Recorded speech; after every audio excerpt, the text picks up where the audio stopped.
This one says, how do you reconcile a benevolent, which all good, omniscient, all-knowing, all-powerful being with the notion of eternal hell and all the grief in this world? Good question. Well, notice in the beginning, I had said that, first of all, if evil exists, we have to assume that God exists, because evil assumes a deviation from good, and good would need an ontology such as God. But I like how the question is worded. It's worded very carefully. How do you reconcile if these two things exist? I like what I believe was C.S. Lewis. Let's talk about hell for a second. Some believers erroneously think that God one day is going to destroy evil, and I disagree not just with atheists, but with some unbelievers too. So don't take it personally. But the Bible doesn't teach that God's going to destroy evil. It teaches He's going to quarantine it. Because to destroy evil would be a logical impossibility. How do I destroy hunger?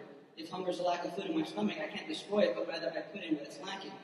So if something is evil, I can't destroy it, but rather I have to add good. But if someone freely chooses to do evil, God can't make him do good, because to be free, you can't be forced to do something. So that would be a logical contradiction for God to destroy evil by taking away people's freedom and telling them to freely act moral. C.S. Lewis also nicely said that if someone wants to live without God, then in the end, what would be more justified than to give that person what he wants, including total separation from God, which is what the Bible teaches what hell is. Now, you can't have your cake and eat it too. If good comes from God, peace, joy, happiness, you can't say, I want nothing to do with God, but still reap the benefits of what God has to give. So, no God, meaning none of that either. You either have God with that, or you say, I don't want any of it, and you got to take as it is.